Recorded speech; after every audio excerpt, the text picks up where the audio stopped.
Brooke, I'm going to do my very best not to call you Madam Secretary. Yes, please. Okay. What do you do at the Department of Agriculture? You take the job I'm in because you have been called to run toward the bullets. That's how our country was founded. I mean, at USDA, we're canceling individual contracts totaling hundreds of millions, things like $600,000 to San Francisco to support trans farmers, another massive grant to study the menstrual cycles in transgender men. It makes no sense.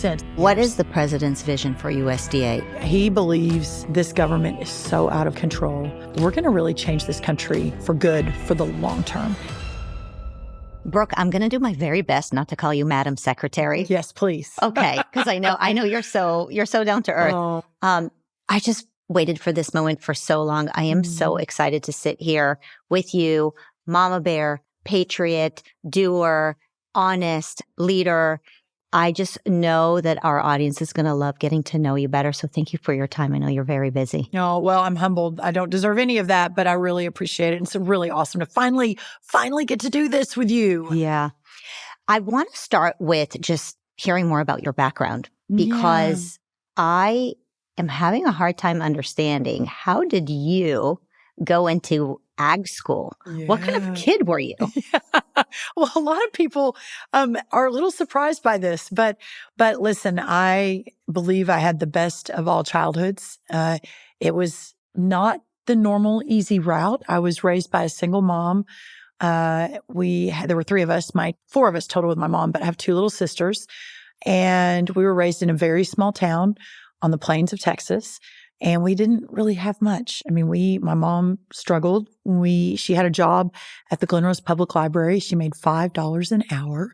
And to try to raise three girls by yourself, on $5 an hour. And I have memories of those days. I was the oldest.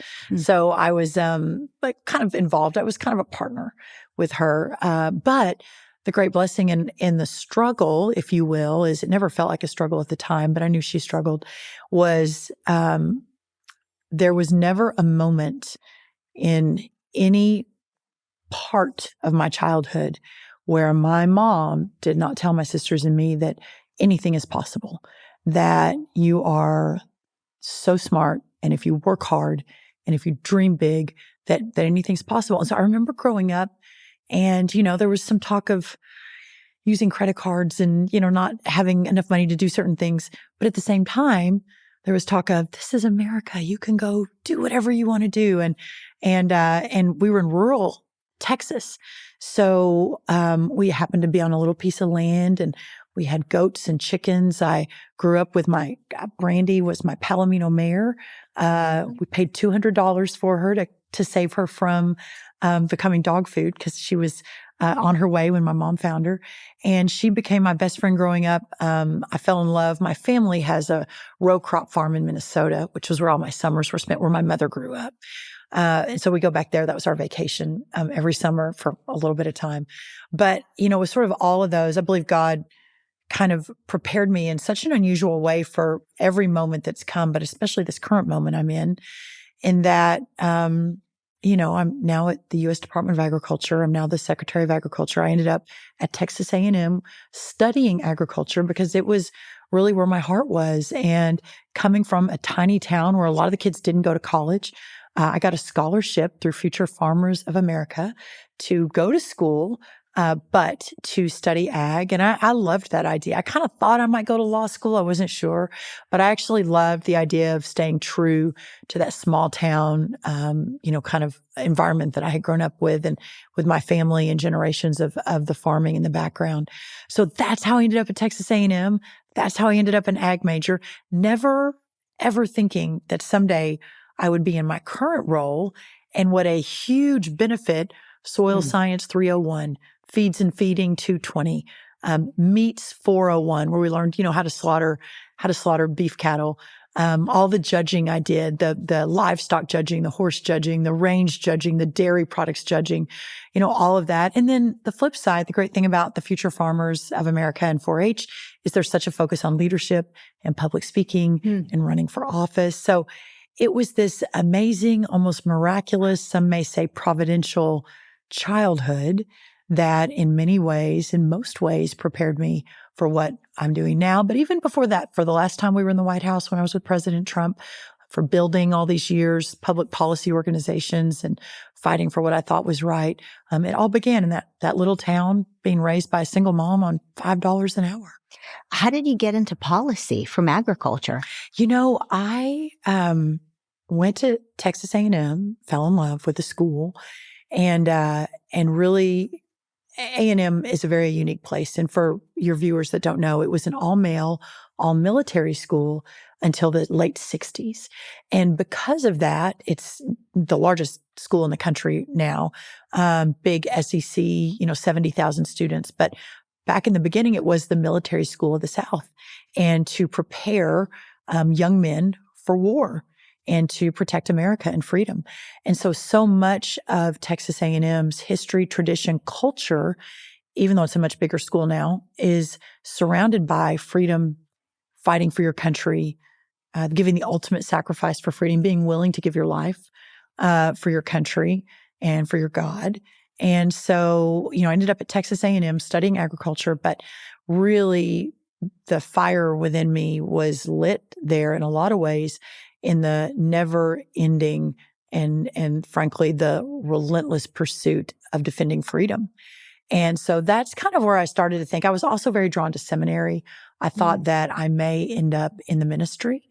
And so as I was sort of mapping the different paths out, what I realized is that ministry doesn't have to look a certain way or be at one church. It can actually look much different than that. And for me and my drive out of Matthew, frankly, the New Testament, to do for the least of us, you do for me, the least among us, that's kind of always been my driver in terms of policy. It's like, how can we do the most? How do we open up the markets? How do we drive prosperity? How do we make sure education is the best it can be for the next generation? And for me, that's almost a ministry. And so that's when I pivoted to law school and I got a law degree and practiced for a few years and then launched off into public policy with Rick Perry 20 plus years ago. You built several amazing organizations that have incredible influence on Americans. Can we just describe a little bit about how did that come about? Well, you actually built them from scratch. Yeah. I mean, you're Brooke the Builder. Yeah, I am happy to be Brooke the Builder. It may be the one thing I'm good at is building, although really the main thing I'm good at is finding really good people that can help me build and sustain. But I was practicing law in Dallas at a great law firm called Hughes & Luce. It's now K&L Gates, one of the best in the world. And I was fortunate. I had great grades undergrad at Texas A&M. I had really good grades coming out of law school. And so I had and for a small town kid from Glen Rose, I had an amazing array of opportunity in the legal field. Did a federal clerkship, kind of did the whole thing. And I was practicing law at this amazing law firm, but I just felt so strongly that God was calling me to do not something more or more important, but something different that would help people. And, billing every 6 minutes at a law firm for big corporate clients. Someone is going to do it and do it very well, but I just didn't think that was what God was calling me to do. So my dear friend of forever, Rick Perry, whom I had met when I was 16 and a future farmer of America in high school, and he was the brand new ag commissioner, within this current time frame had just become the governor. George W. Bush was the governor of Texas running for president. There was more election integrity issues. George Bush was, just as a reminder, I know you have a young audience, that was a fascinating time because that went all the way to the U.S. Supreme Court. And the U.S. Supreme Court basically said the state of Florida and your, 1,000 hanging chads, because the ballots were different back then, and George Bush is the winner. So everyone thinks, the Trump election from 2020 and others, is this the first time we've had, chaos in our elections? It's not. It's been going on for a long time. But I say that because Rick Perry, when George W. became president, Rick was lieutenant governor, and he became governor to finish George Bush's final 2 years. And again, I'd met him and known him. He's a huge Texas A&M ag kid as well. And he called me and said, would you want to join my new administration in Austin? And I remember thinking, wow, this may be the next amazing step to fulfilling, hopefully, a calling that will help people. And so I said yes. And it was awesome. I was his deputy general counsel, his policy director. I was very young. I was in my 20s, but he believed in me and gave me an amazing opportunity. And I think we did some really good things in Texas. I was ready to step away. And my husband and I were excited to start a family. And I thought I was going to be a stay-at-home mom for the next 20 years. But again, sometimes God has a different plan. And as I was telling the governor, Rick Perry, then that, it's been an amazing few years, but I'm going to go back to Dallas, not Austin. My husband's in the energy business, and we're going to start a family. And that very day, again, in providential way, a very little, well, I didn't know them at all, but this idea of a Texas think tank and a couple people who really wanted to build it, they were looking for someone to lead it. And they called me and I said, well, this was way before working from home or having flexible hours or, they said, would you want to do it? I said, well, I don't have any kids yet, but I would be so happy to help you kind of think about it and start it, restart it in a way, because I just finished being Rick Perry's policy director and I had meetings all day, every day with lobbyists, with special interest groups, with people asking for things. I said, no one in these years of doing this had come to me and said, here's the right thing to do. And I'm lobbying for America. And my client is Texas. And here's what, good policy looks like. And I remember thinking, wow, if I could build a business plan around this concept. And at that point, most think tanks were run by academics. It's changed a little bit through all these years. I think Texas public policy maybe changed the paradigm because I was different. I was an ag major from Texas A&M who just happened to be Rick Perry's policy director that actually knew how to get things done within the government. Yeah. And it wasn't just writing white papers or going on Fox News and talking to people that agree with you. It wasn't writing a book once a year. It was actually digging into the policy, figuring out the legislative sessions, understanding who the decision makers, the influences were, understanding how to frame a message, and not just through the media. Back then we didn't have all the social media, right, but through regular media, and really begin to not only shore up the people who were instinctively leaning toward less government or lower taxes or tort reform or education choice or pick your issue, but begin to also use those lanes of communication to persuade people why they too should come along. And so I had in my mind, I started to map this out. I'm like, well, we could persuade the electorate. We could get the right people elected. Then when they're elected, we support them on these ideas we know are right, but government doesn't usually move in the right direction, right, metaphorically and otherwise in the right direction. And maybe we can change this. So I did that for 15 years. I didn't think I would ever leave.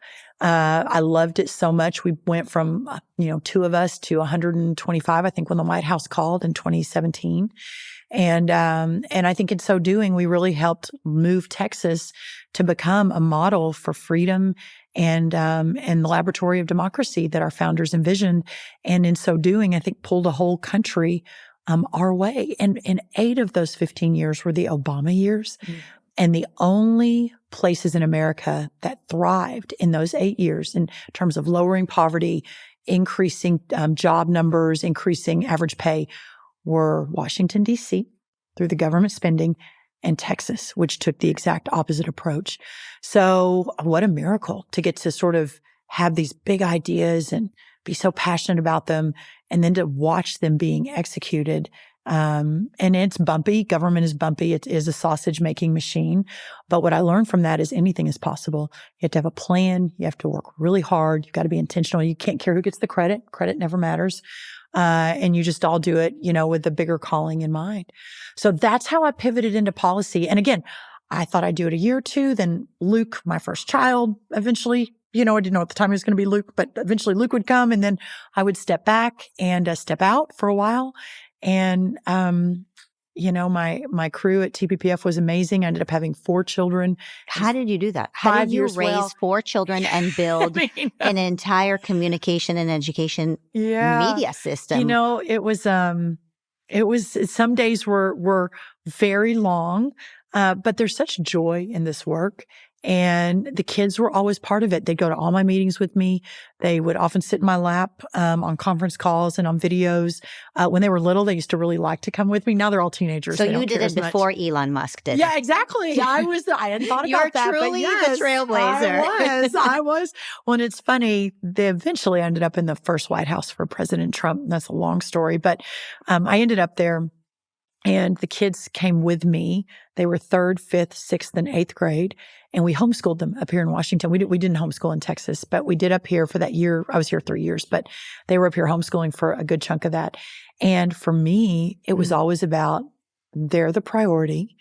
I'm a mom first. If at any moment, and they knew this, if at any moment, one of them, was going in a different direction or needed me more, I was always willing to step away, always. And that's how I went into this. So they came to the White House almost every day to visit. My mom was up here with us, and it was an amazing family time. So, and that was, again, the opportunity to take that less government, lower taxes, more freedom, more opportunity for every American, but especially for those with the least among us. We did it in Texas, and then I got to help President Trump do it in the first term. And so it's been an incredible adventure. Isn't it amazing when you serve God, you just get more hours in the day? Yeah, exactly. That's just how it is. When you do the right thing, suddenly everything opens up. And for your kids, I mean, they got the best real apprenticeship education, right? It's so much better than a 4-walled classroom where they're being indoctrinated. That's right. That's right. And even today, I mean, they're now 9th grade, 11th grade, 12th grade, senior, about to graduate, and a sophomore in college. And they're just they're not perfect, but they're such good, strong, America-loving young men and women.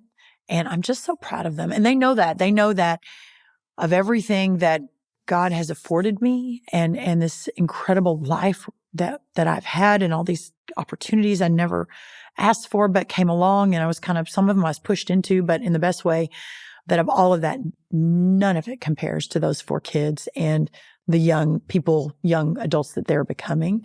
That's, at the end of the day, that's what really, really matters. And the rest of this has been the greatest blessing. And I'm here as long as President Trump wants me here, but we'll always happily go home at any time that it's time to do the next thing. What was it like hearing from President Trump that he would like to invite you to become the Secretary of Agriculture? Yeah. Well, first of all, let me back up because I think this is a really important part of the story. So the last year of term 1, I had spent a lot of that year mapping out term 2. And because I knew being in the White House, yes, being in the White House is always a challenge. I loved every minute of it, but it's very chaotic. You have to be able to be the ultimate multitasker. You're going from one issue to another, not every hour, not every 30 minutes, but about every 5 or 10 minutes. And especially then you add President Trump on top of that, who is a businessman, who has zero patience for incompetence, who wants you always prepared with an answer, and wants to move at light speed. So in that scenario, and then you have the left, right, who is impeaching you, who is shutting the government down, who is accusing you of horrible things. I mean, so you layer all of that on and COVID, and we were able to get a lot accomplished, but there also wasn't much time for offense. And there was a lot of defense, a little offense, but I thought, my goodness, if we can be prepared for the second term in a way that we just weren't for the first term for lots of reasons, including he'd never been to Washington, we're going to really change this country for good for the long term. One term, you can do a lot of good things, but it gets unraveled pretty quickly, which we saw under Biden. But 2 terms is different. So that whole 4th year, I was mapping out the second term agenda. I called it Vision 2025. I created different work groups. What did we do in the first term that worked? How do we double down? What didn't work? How do we avoid that? More, we want more tax cuts. We want to move the healthcare system toward patients and doctors. We want the education system to be more about choice and get the federal government out of everyone's business. We're going to have more border security than ever before. We didn't have any new wars in that first term. How do we make sure that continues? How do we build the Space Force in an even bigger way through innovation? All of these different key policy wins we'd had in the first term. But imagine what we can do if we're ready this time. What was your title back then? I was head of the Domestic Policy Council and head of the Office of American Innovation and the chief strategist. So I was waiting for the hats. third one. Yeah, I wore multiple hats, but I loved it. And so I had Camp David reserved. The election that year was on November the 3rd. I had reserved Camp David for November 10th through the 12th. I had the key teams ready to go post the win in 2020. I had the key cabinet members that were going to be in charge of each of the different pillars. I called them the pillars for prosperity. And we'd already drafted executive orders. We already had kind of started down that road. Nothing like this time, and then the second term didn't happen.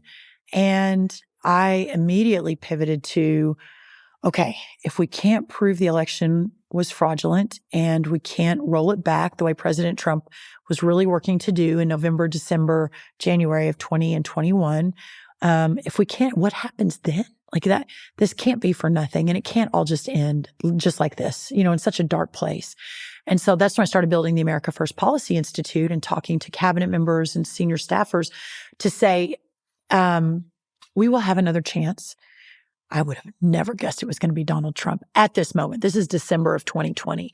I assumed, and Hope Hicks and I were mapping out his library in Miami, that he'd go back to Florida, he'd play golf, we'd build this beautiful golden presidential library for him, let him, retire. And even though it wasn't the best of circumstances, be very proud of his legacy, which was saving the country. And then whomever was next, that we would have an organization that would have been made up, not just of people that can go on Fox News and talk very eloquently, which is our side's pretty good at that, but practitioners of free market, America First government that our side is not good at. We're doers because we don't like government. So we're good at building business. We're good at raising families. We're good at going to church. We're good at philanthropy, but we're not good at government. And I believe so sincerely that in Trump 1, we had this group of people that had figured out how to basically deconstruct the administrative state, how to make sure we had the right programs in place, but that we peeled off all those unnecessary, how we return power to the people. And that was what the original idea of AFPI was. And so I talked to the president a lot through the whole I've been talking to him a lot for 7 years now. But as we were building AFPI in January, February, March of 2021, keep in mind, January 6th had happened. Yeah. There were a lot of people that stuck with the president, but most people were like, yeah, it's time to move on. He's going to be facing some criminal things. There's all the negativity from January 6th.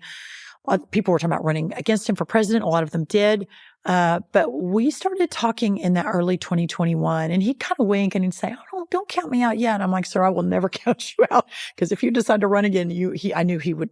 Was unbeatable. You knew he would win again. I knew he would win. I just knew in my heart. And it wasn't, I obviously believe in him. I love him. I would do anything for him. He's been the best boss partner in all of this for years and years now.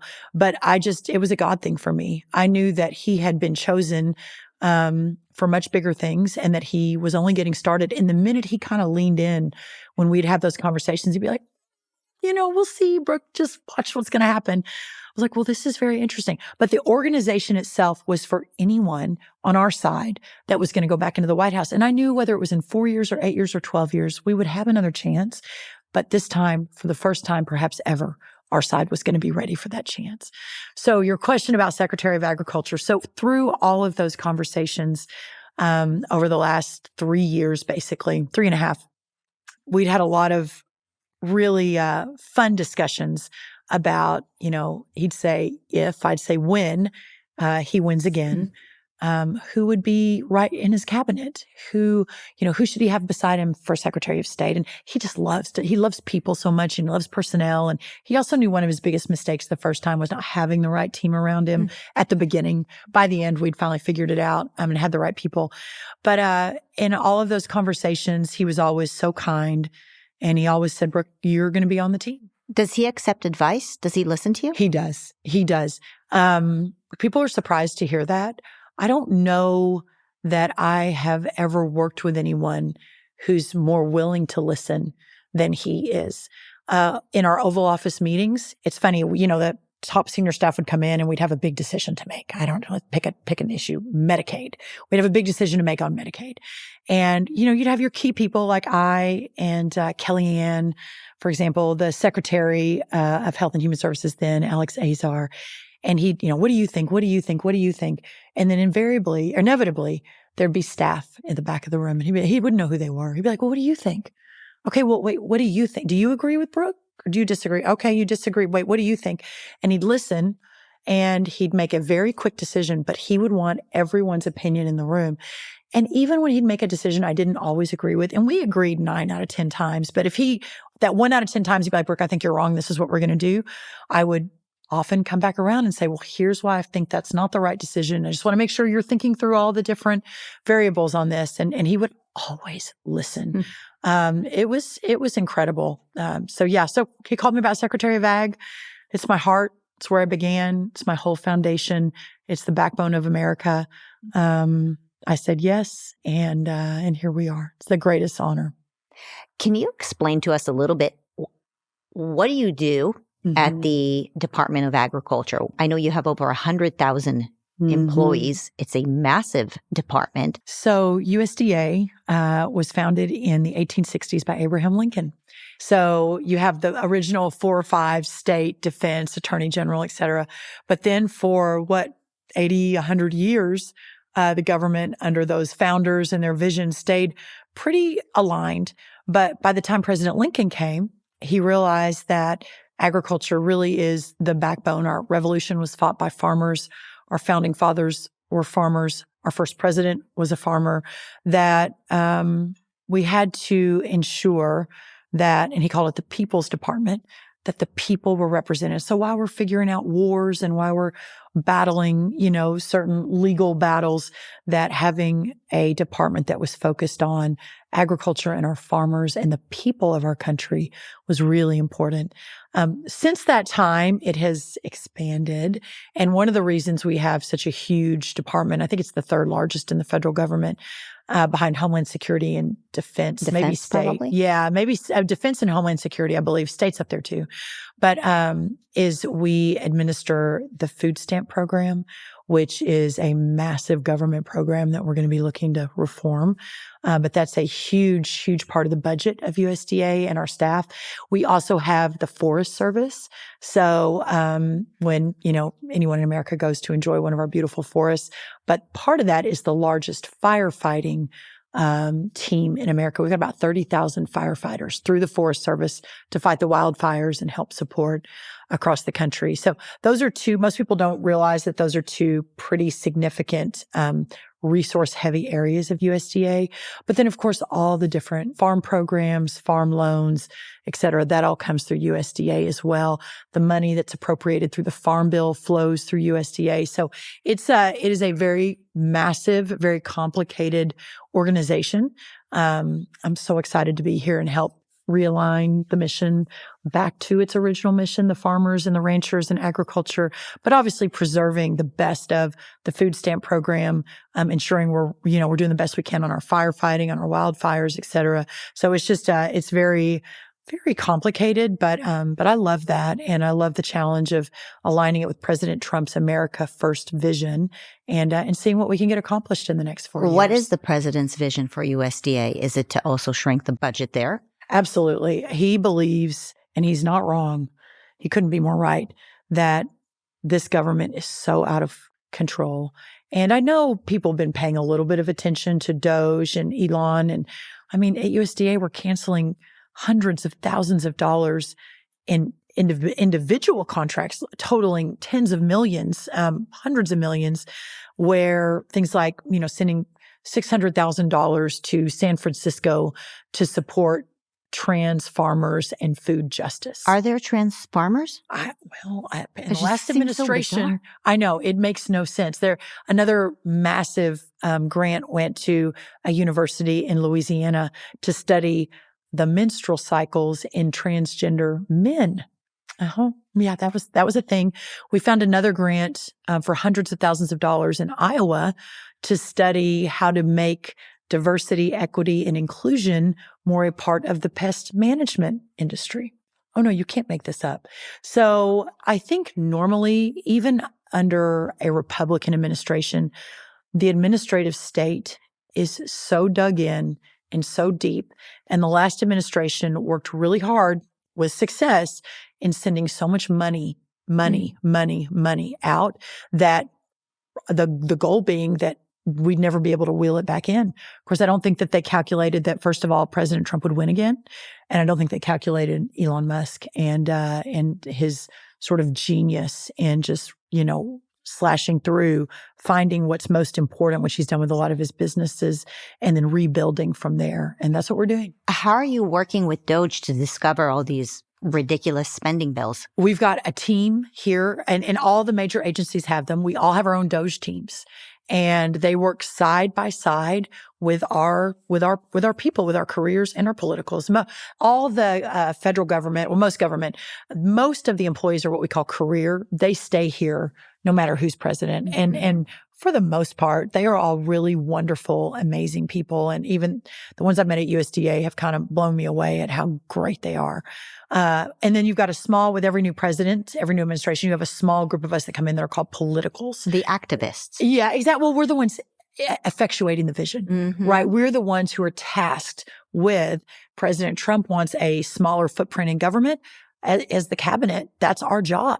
But having DOGE alongside us and these outside business people come in, software geniuses come in and help us figure out how to do that, it's changed, I believe, the trajectory of our country. So have you cut some of the funding so far? You talked about the STAMP program. I know you got some pushback against that. Well, we've cut a lot of what we believe to be fat out of the different programs. Now, some of the pushback, this is probably what you're mentioning, we canceled a forward-looking contract. So no, the money had not been spent, nor it had been allocated. That was a COVID era program that Joe Biden had put into place. We're again trying to send millions and tens of millions and billions out into different government agencies as they were working to basically set their footprint down, a bigger government. So, some of that is, well, the food program was not food stamps. We haven't really started discussing that. And that's a congressional program. So we'll be working with Congress. The food bank. There was a food bank in Texas. Yes. Well, but that wasn't even Which is, by the way, your home state. Yeah. And there was not a food bank in Texas. This was a program that was pulled back, that was never intended to be long-term, that was just for COVID. So yeah, I think someone, I don't even know who, has been writing about that. But you know what? You take the job I'm in because you have been called to run toward the bullets. And that's how our country was founded. When our founders declared independence from Great Britain, only a third of Americans, 1 out of every 3, agreed with them. A third wanted things to stay exactly as they were, the status quo, and a third wanted to stay with Great Britain.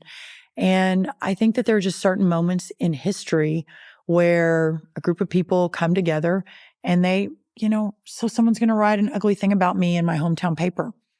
It just is what it is, those right? We've got a country who do to say. Good things are going to be both loved and hated. Exactly. It is. What is your vision for the food stamp program, given how large it is? It's huge. So the bottom line is that this is America, that no child should ever go hungry, that we have to have a hand up, not a handout, but a hand up.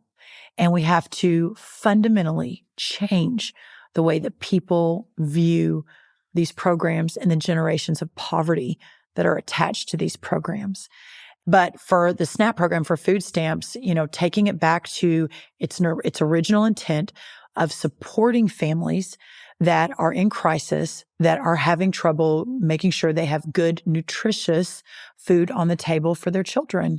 And I believe so sincerely that we're going to be able to do that in a bigger and better and more effective way than ever before by fundamentally questioning what the program has become, who it's spending money on, where that money's going, how much fraud is in the system, which the best data would show almost 30% of the $180 billion that's spent. Think about 30% is fraud.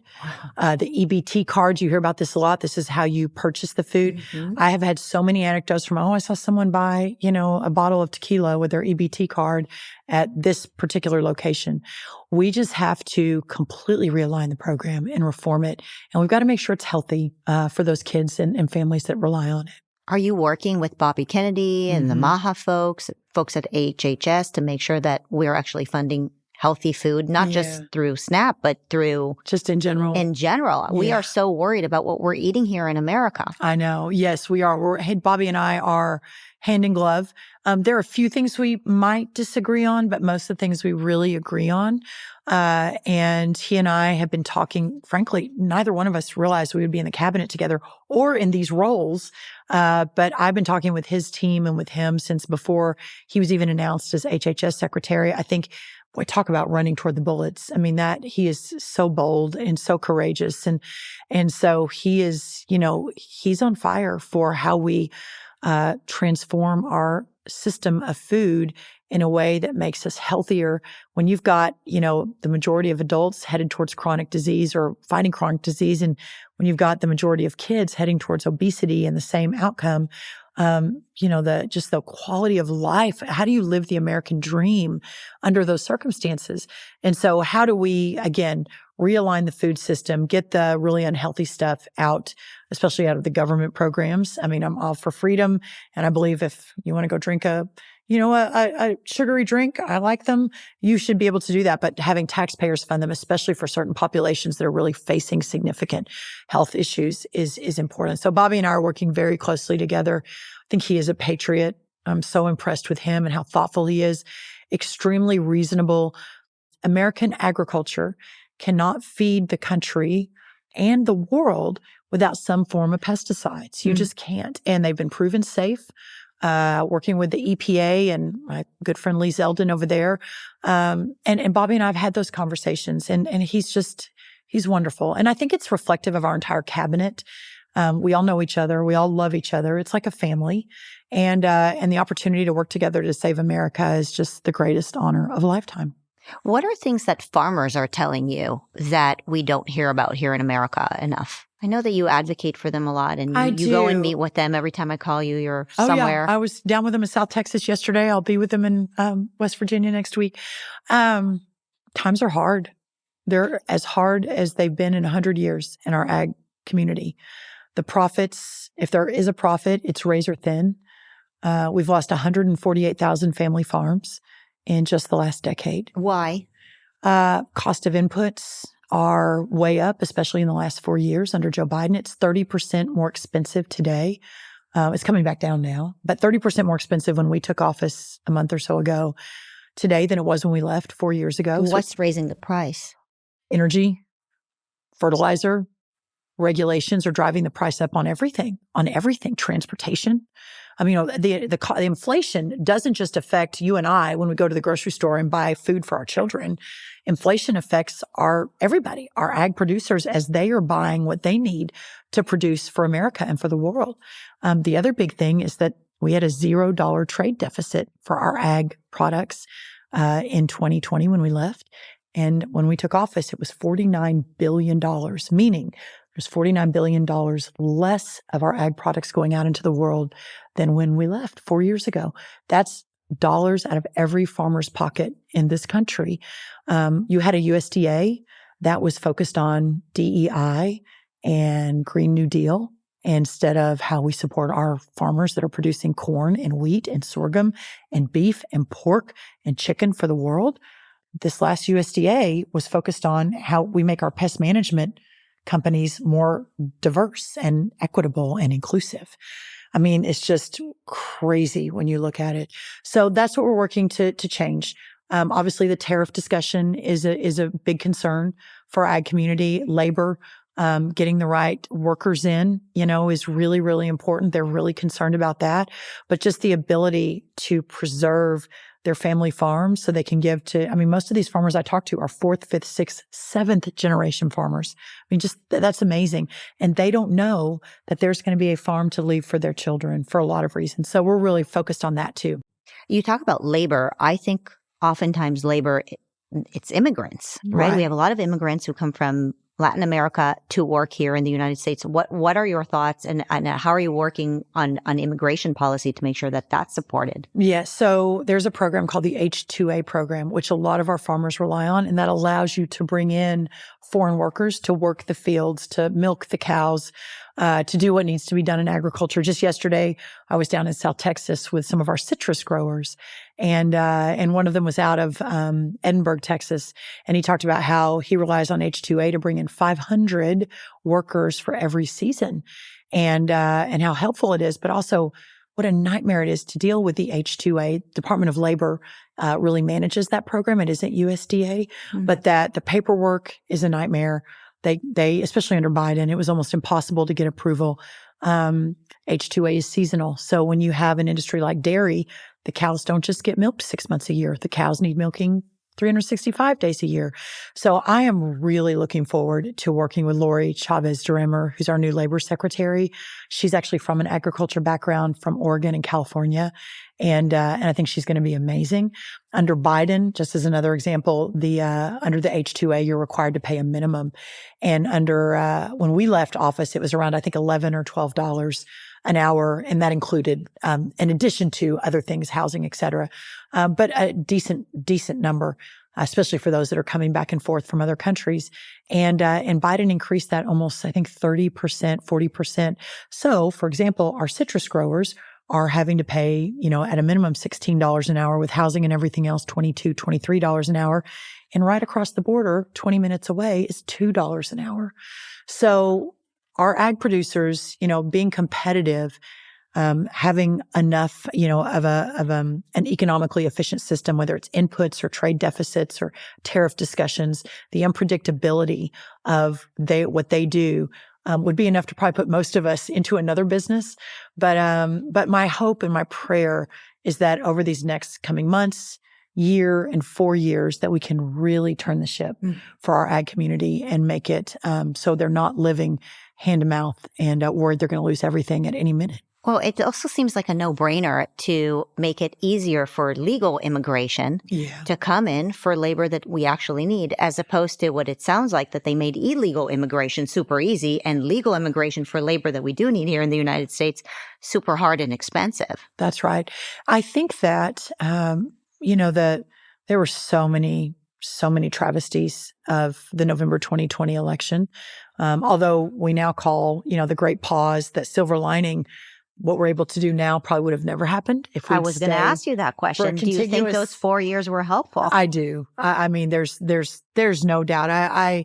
It breaks my heart what President Trump went through. And all of you. Well, that's fair. But boy, he and his family especially. But the opportunity to spend 4 years to think and prepare and organize for when the opportunity did come again. Who gets to do that? I mean, that's a miracle, frankly.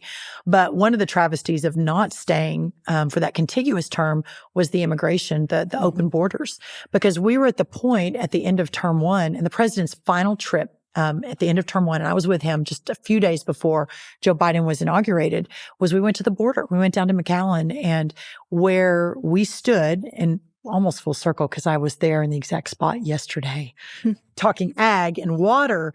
But I remember back, almost exactly 4 years ago, I was here with the president in a dark time, but really wanted him to see his legacy with the wall, the fact that illegal border crossings had decreased 92% since we had taken office the first time. I mean, these are amazing numbers, but you can't even begin to talk about real reform in your immigration system until you have locked the border down and you have real border security.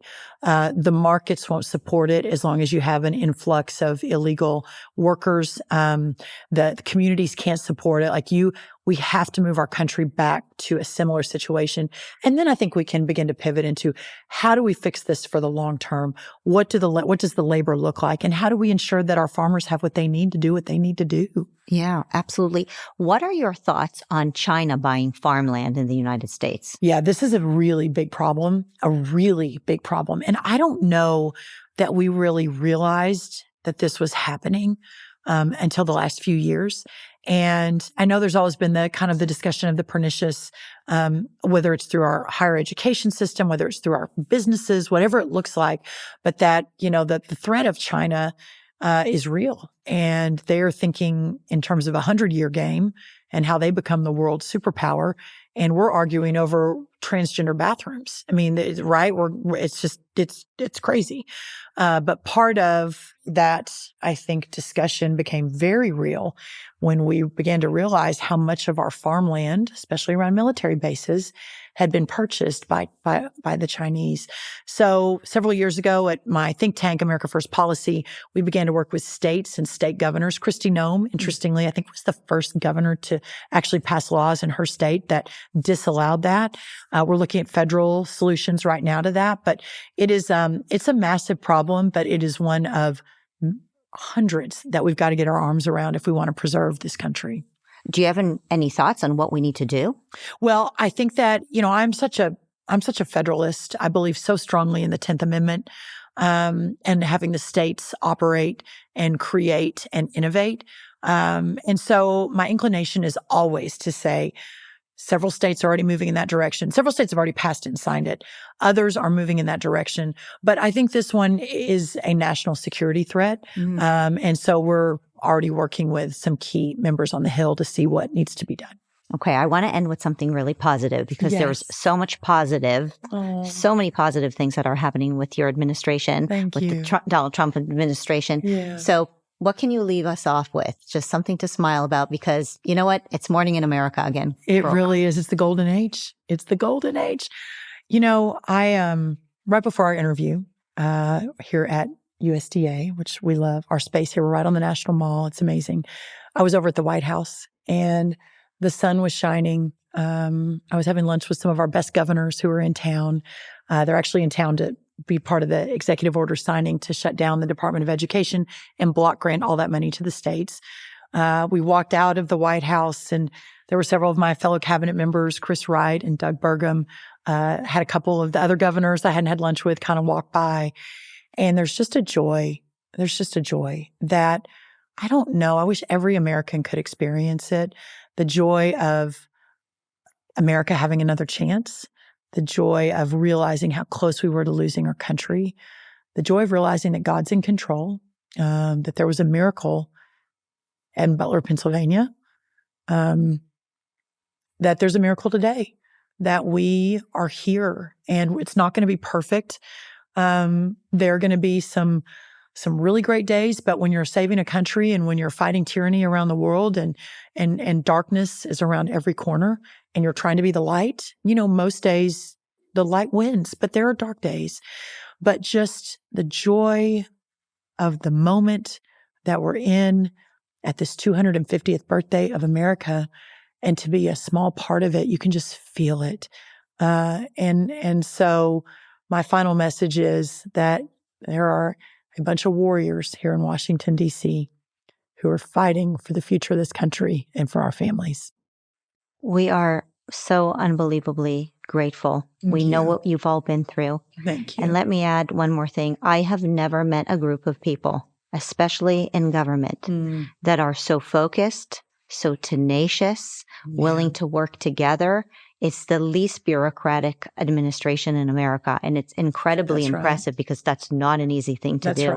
And so we are very, very grateful as Americans, those of us who are awake. We just know that you're saving our country. And by doing that, by saving America, you're saving the world. Yeah. And I know it feels like the world is on your shoulder, but we're rooting for you guys. And so thank you. Thank you. Thank you for leading us, Brooke. No, what a I'm so beautifully said. Thank you for having me.